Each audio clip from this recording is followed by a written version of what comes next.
Okay. Ugly integrals. Let's look at this question. The integral of x squared plus 5x plus 6 over x plus 2 dx.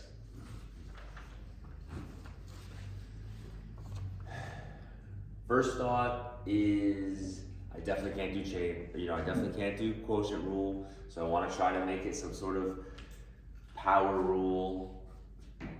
I see two different pieces, and so maybe I think u substitution, but u substitution, we always want to look for u substitution if we have like composition, like functions within functions, like all of this squared, or maybe if it was like all of this inside of a sine. And this doesn't really have that. It's just got all of that straight up. And if we tried u substitution, u equals x squared plus 5x plus 6 du dx equals 2x plus 5. It doesn't even really work very well. So u substitution is a fail. So are we all out of tricks? Any strategies? What do we got? Factor, right? So this isn't an ugly integral at all. This works great. We just factor the bottom. X plus 2, x plus 3. Cross these out, keep my dx. Now we have the integral of 1 over x plus 3 dx. And how do we handle this? ln of x plus 3. Nice. We have this x plus 3. We don't need to be too scared about u substitution because the derivative of that is 1. It has a trivial derivative. So I'm not too scared about the derivative there. ln of x plus 3 plus c. Do we do parentheses? Do we do absolute values? No, really not. It seems like in the formula booklet they really like absolute values, but then I look up questions and they just have the answer keys with parentheses. So at this point, I'm not gonna be taking off points whether you do absolute values or parentheses. Awesome. Well, that's not too bad. But again, this is like very math teachery, right? The math teacher made this perfectly so that it would be a perfect dividend. Most likely, we're gonna end up with something a little bit uglier, right? So what if we're doing the integral of x minus 8 over x squared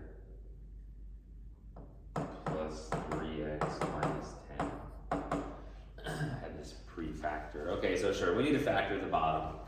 What is the factor of the bottom? 5 and 2. X plus 5, x minus 2. That doesn't work. It doesn't work. We don't have things that cross out.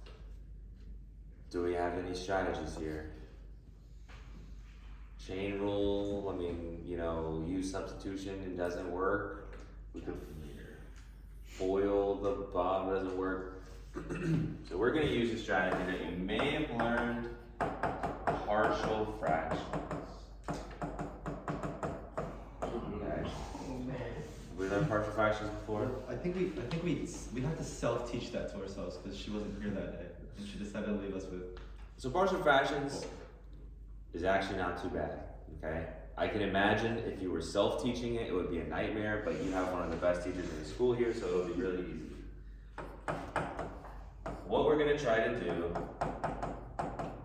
is split this up into two fractions where one of them is x plus 5 and one of them is x minus 2. We're going to kind of try to go backwards before that we combine like terms. Okay?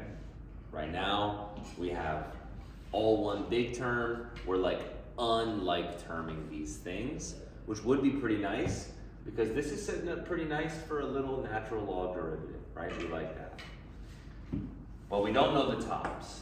So we have A and B. Oh yeah. Now listen. This really isn't very hard at all. We have this big equation with A and B. and we have denominators. We don't really like denominators, and so you don't even have to really know why this works, but multiply everything in the whole question by x plus 5, x minus 2. And what that does, again, it does not end up being very hard at all. On this first term, everything crosses out on the bottom, so we have just x minus 8. That's it. On the second term, the 5 crosses out, but the 2 does not. So we have a times x minus 2. And on the last term, the 2's cross out, but the 5 does not. And so we have b x plus 5. Now, in reality, partial fractions is just a little pattern. You look at the bottom, and we want to set it up. In order to set it up, we take the top is equal to a bottom plus b bottom. But here's the thing about partial fractions. The a is going to end up on top of not the one it's touching. It's going to end up on top of the one on the other side. And that's because of the way that those denominators crossed out. So the a, whatever number we get for a, does not go on top of the one that it's right next to. When you do these questions, if you want, you don't even have to think about this multiplying stuff. You can just say top x minus 8 equals a bottom x plus 5 b x minus 2. But you just got to make sure that whatever number you get here does not match up here, it goes over here. Now the way that I wrote it the second time is opposite the way I wrote it the first time. It doesn't matter, we'll get the same numbers, it'll just be different. So I'll rewrite this so that have it all set up the same way. X minus 2 plus b. That's how we have it, right? Okay, we have too many variables. We have x's, we have a's, and we have b's. Let's choose an x value so that it gets rid of a or b. So, for example, we choose x to be 2. We chose 2 because 2 minus 2 is 0. And now that we get that 0, the a is going to go away, and so we'll have, oh, this question is actually pretty ugly. I meant to change it to a 9. It'll work a little bit nicer if it's 9, but you ever change that 8 to a 9, my bad. I have changed it halfway down. Let me change it on the next one. I'll be honest, this question is it's a little bit harder than most of the stuff you're gonna do on the board. But anyways, we plug in all those 2's, we get negative 7 equals 0, b times 7, we divide by 7, and we get b equals negative 1. Remember that b does not go on top of the plus 5, it goes on top of the minus 2. So there we go, we figured out what b is. And then we do the same process for the a, except for instead of making a 2, we're going to try to get rid of that b. So it would be x minus 9 equals a x minus 2 plus b. What number do we want to choose as x? Negative 5, right? It's not very hard. Minus 5, minus 5, minus 5.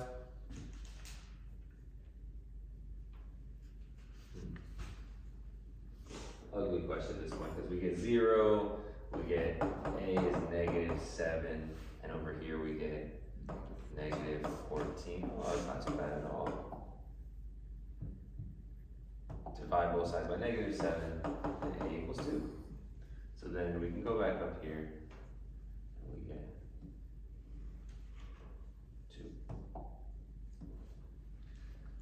2.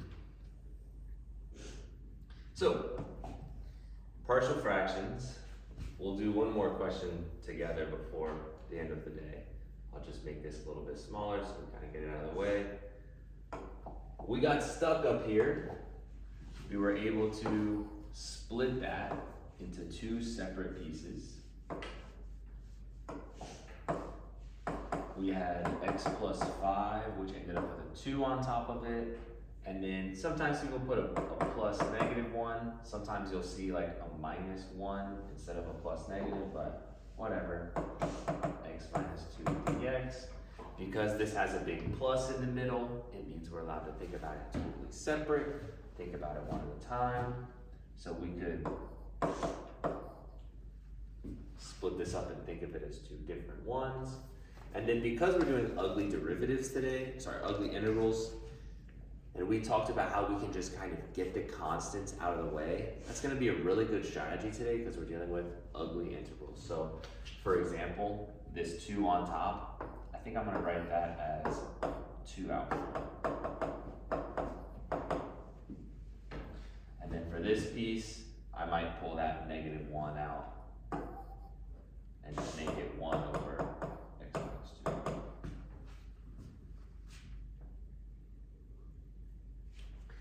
So doing that, I get 2, the integral is natural log of x plus 5 minus just 1, natural log x minus 2, and don't forget plus e. Again, we'll do another partial fractions. It's not nearly as bad as it seems when you have to teach yourself, I'm sure.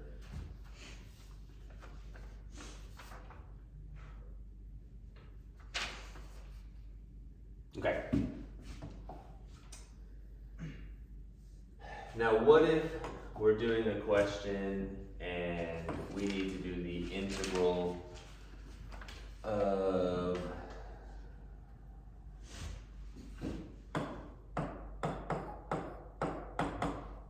one minus cosine squared x dx. We're now into the trig section of ugly integrals. We have that minus, which means we would be allowed to separate this and do the integral of 1 dx minus the integral of cosine squared x dx. But we just did a question on the homework. The integral of cosine squared is not really all that good. So what we're gonna try to keep track of is these trig identities and how you can swap them around. Does 1 minus cosine squared sound like? It definitely sounds like that's an identity. Okay. So there's an identity. The Pythagorean identity. The Pythagorean identity is sine squared x plus cosine squared x equals 1. Now, this isn't the most useful of the bunch because sine squared and cosine squared are not really integrals that we know anyways. So even for this question, we could be able to trade out all of this for a sine squared, but then we're still gonna get kind of stuck anyways because we don't really know the integral of sine squared. Now, the reason I wrote this one is because the other Pythagorean identities are actually super useful because when it comes to secant squared or cosecant squared, those are integrals that we know. Do you guys know how to find the other Pythagorean identities? Are they listed in the book or do you have to come up with them yourself?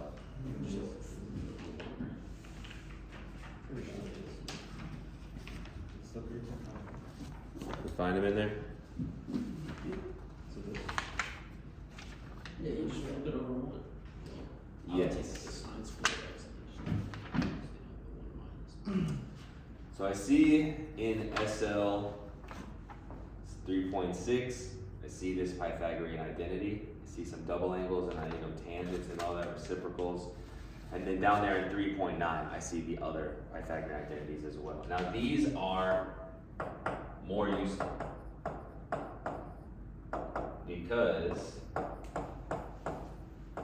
secant squared is an integral that, or as a derivative that we know, it is an integral derivative link. And so if you see something like this, turning it into a secant squared does help you make progress because taking the integral of secant squared is going to get you back to tangent. And of course, same with the other one. With the cosecant, it's in here under 3.9. 1 plus cotangent squared theta is equal to cosecant squared theta. Again, those are useful to bring out. They'll help us. We'll see some of those today.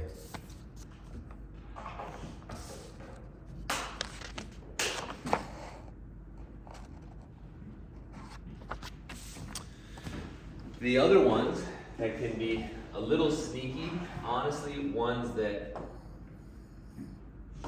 even I, as a teacher, sometimes when I first start teaching this again, think to myself, how are we supposed to do that?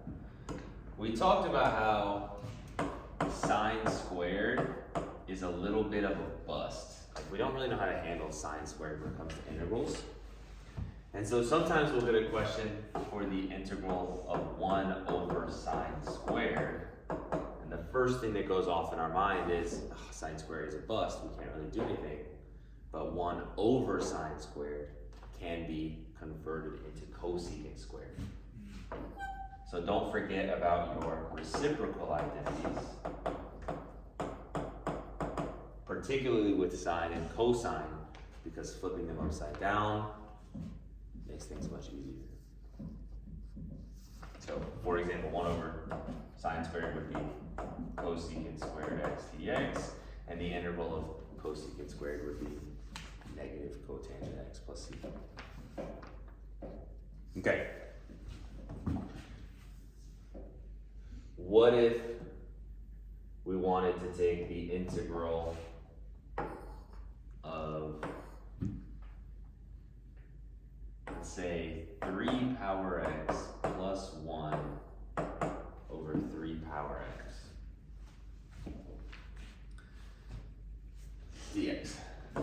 We're going to talk about exponents for a second. This one's not really all that bad, okay? We're going to use our strategy from one of the first days that we did integrals of just split it up and divide it and take each piece and divide it. So, for example, that would be like 3x divided by 3x and 1 divided by 3 power x.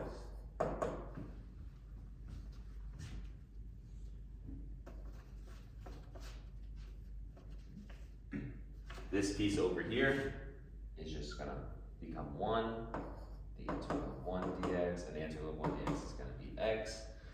This piece over here is 1 over 3 power x, which is a little bit messy. We have a formula booklet where they help us out with how we take derivatives of a power x.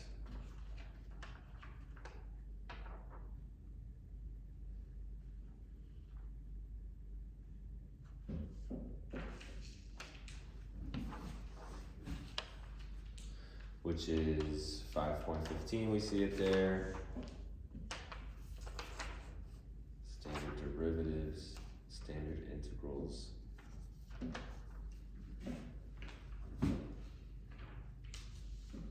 What if it is on the bottom?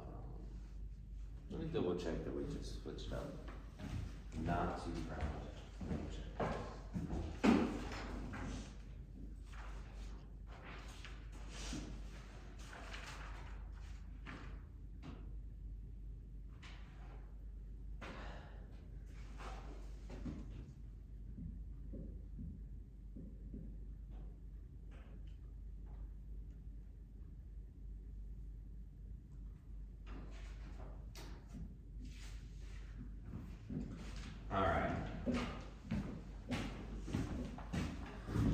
This is like the integral of 3 to the negative x power dx, and we can track our integral rules, and it's pretty much the exact same thing.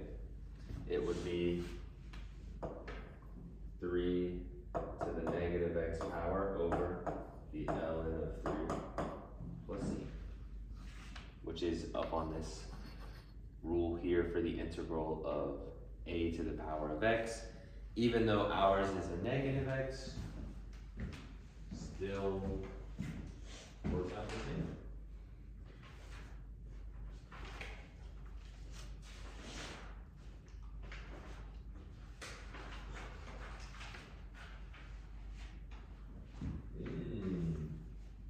Maybe it says log. Log. I'll check this one out. Maybe it's ln, maybe it's log. We'll see. I'm not sure that we end up with any of those in the homework. The main thing that I wanted to talk to you guys about is an issue where we have something like 9x over 3 to the power, 9 power x over 3 power x. And how do we handle this? Well, we could take the exponent outside and make it like just 3 to the x.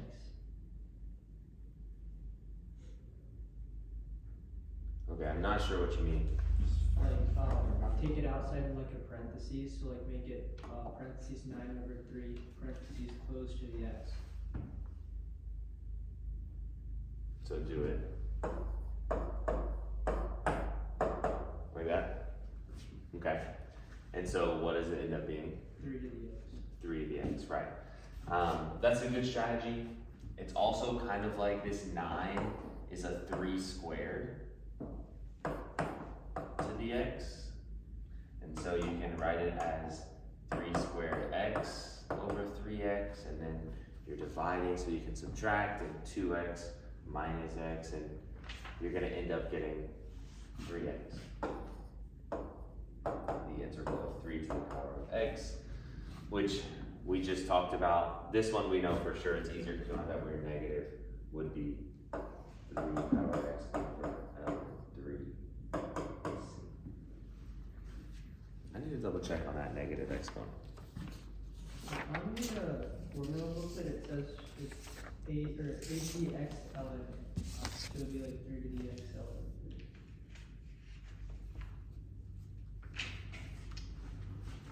Which way are you looking at? This one back here? Yeah, and 5.15, Mm-hmm. like the fifth one. Yeah.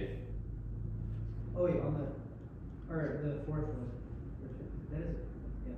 It says a to the x equals a to the x times ln a. But that's a derivative, not the integral. Oh, okay. I'll go to the back of that page. There's integrals on the back there. Okay. And the integral, basically it's the same thing except for we need to have a counteract ready, which is why we end up dividing by the natural log, so that the derivative, which should have put a natural log there. Anyways, that's why it looks like that. Okay, now we're at the very end here. Let's look at the last thing. We're on the very back of our formula booklet, which I aptly didn't print on the formula booklets I printed today, but that's all right, we got these ones. And let's look at these other formulas.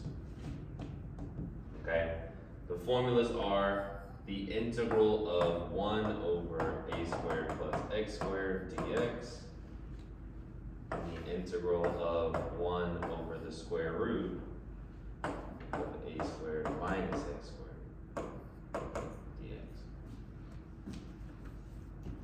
These become 1 over a arc tangent x over a plus c and arc sine x over a plus c. You want to be a little bit careful because the arc sine doesn't have the 1 over a in front, but you get the formula booklet. These are ugly integrals, but they're literally in the formula booklet, so you kind of should be getting these for free. For example, if we were looking at a question that looked like the integral of, I don't need to make these up, we've already got it. 4 over 4 plus x squared dx. Really the easiest thing to think about is, do we have a square root or not? No, so we're looking at the arctangent formula. Okay, so this is gonna be a pretty easy little thing here. We're gonna have arctangent of x, and we might have some fractions going on. Gesundheit. Thank you. And so how do we fill out the rest of this formula? First of all, what is A? 2. 2. Good call. It is 2, not 4. Right? This here, this 4 is a 2 squared in order for it to fit the formula. So a very common mistake is people just put 4 in there, but it's a 2. Following the formula, that puts a 2 at the bottom of both of those, but we're still not quite good yet. Okay? We have this 4 up top, and this 4 is just a constant. And again, these constants, they don't really affect anything. They just come out front, they just stick around, and after the integral, they just show back up. So what happens with this 4 is it just kind of goes away, you take the integral, and then it shows back up after the integral is taken, which means this 4 kind of ends up as the top number above the A, which then it reduces because we happen to have 4 and 2 for this question. And so final answer would be 2 arctangent x over 2 plus c.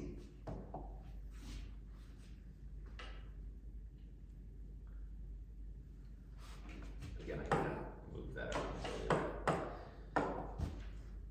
A very common thing that we might see is the integral of, the top number doesn't really matter, you know, whatever, we can just write something there.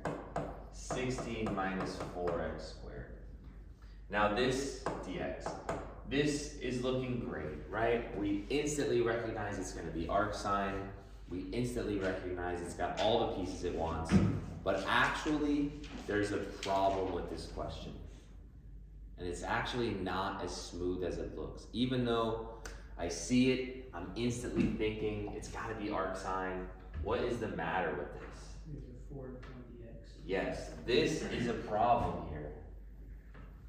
We're not supposed to have anything in front of x. If we look at the formula booklet, it's just x squared, which means when we do this formula, we have to get rid of that 4, which means we're just gonna kind of use GCF to pull it out. So I'm gonna be looking at these numbers here, and I'm gonna be GCFing out of 4. Sometimes it'll work great like this, sometimes maybe not, and you'll end up with a fraction, but that's okay. The integral of 3 square root, and inside here we're gonna pull out a 4. That way we have x squared, 4 minus x squared, which is perfect. And now that 4 is still lingering, and we just need to kind of continue to usher it. Our goal is to just keep moving this 4 until it gets all the way out front, and it's just a normal constant. Well, it's a 4 inside of a square root, so we could just square root it.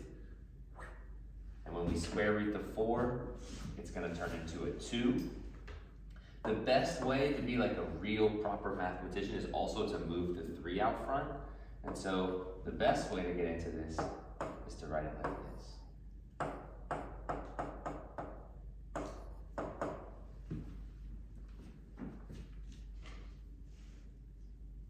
That's moving the 3 out front and the 2 out front. We don't have to worry about those at all. Again, the way these work is they just hang out, they don't really affect anything. Our arc sine formula doesn't have that 1/2 or 1 over a in the front, it only has the x over a piece. The a is gonna be 2 plus c, and then this 3/2 just shows up in the front after we do all of our work.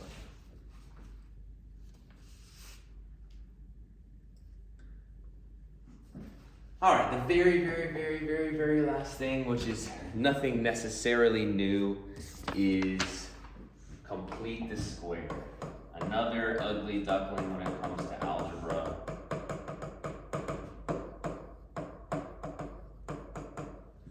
Do we know how to complete the square? It's a little bit, you're always kind of juggling things. The main idea with complete the square is unfactorable. Right? You never want to be completing the square for fun. It's when you run into an issue of, dang, this is unfactorable. So let's say we were going to do the integral of 5 over x squared plus 6x plus 10 dx. This looks a lot like a question that we've done before. It looks a lot like a partial fractions question, but in order to do partial fractions, we need to factor the bottom, and if you look, what are two things that multiply to make 10 that add to 6? It doesn't work, right? 5 and 2 makes 7, so we're in trouble. So our strategy here is unfactorable. It's time to do complete the square.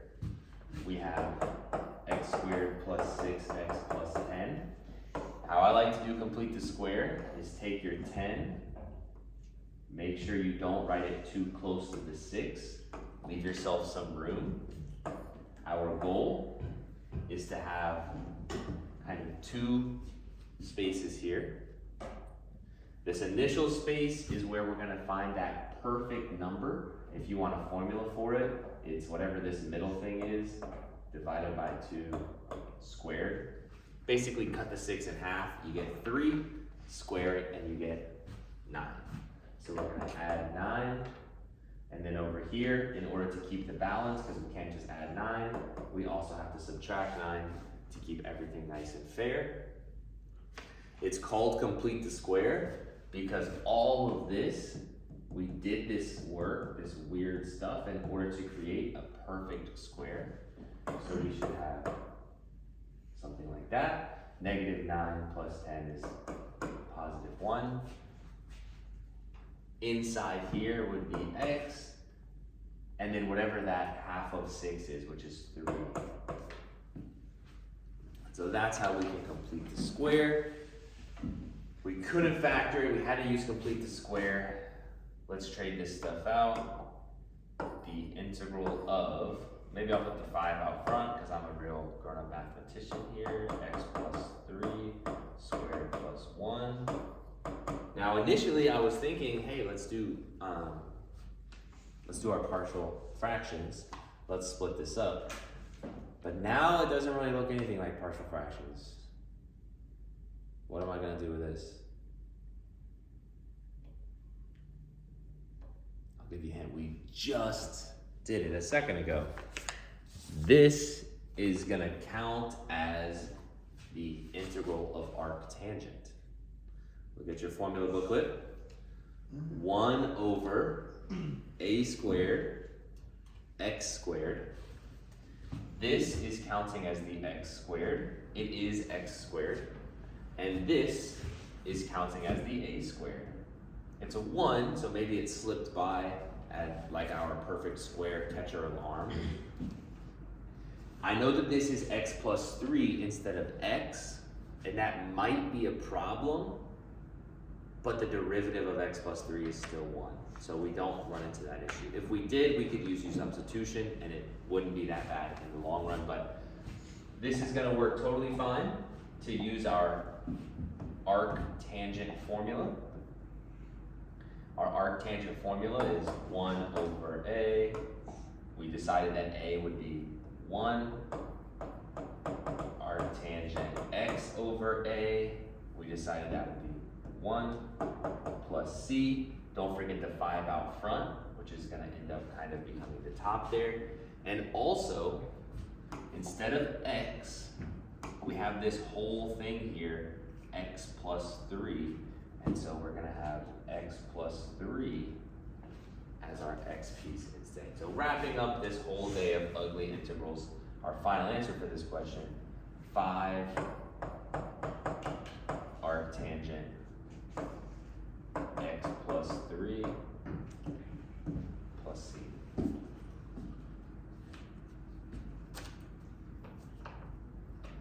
This might be a dumb question. So what is the arc in front of the tangent and sine? An arctangent is an inverse tangent. Oh. So you kind of like at some point you talk about it like this, Yeah. second sign on the calculator, but then if we had exponents like that, it's just like those -1s, now that we're doing all this complicated stuff, end up making it look harder instead of easier, and so we just write arc instead. Basically, remember, like tangent, tangent is looking for an angle or a radian, but arctangent is the opposite. Arctangent is looking for a ratio. It's gonna output the angle instead of input the angle. Okay, that's what we got. We did formulas. Let's look at what we did and then we'll know what we've done. Again, definitely a medium plus day. I don't know that any of these skills, if we spent a whole day on them, would be hard, but we just scatterbrained, we're all over the place, tidying up loose ends. Factor, that's the easiest way to do it. A lot of times natural log is what you're gonna get when you end up factoring. Partial fractions as a last resort. Again, natural log when you end up factoring. Don't forget about trig stuff, specifically those Pythagorean and reciprocals where you end up able to get the cosecant or secant squared. We talked about exponents and just being careful with our exponent rules. I'm gonna look at that and just make sure that it's the same thing, or log or natural, I'm not quite sure. And then the formulas with arctangent and arcsine, you have them in the booklet. When it comes to these funky ones, sometimes it shows up starting to look like a factor, then a partial fractions, but it ends up being a complete the square, which actually works nicely for these formulas in the long run. So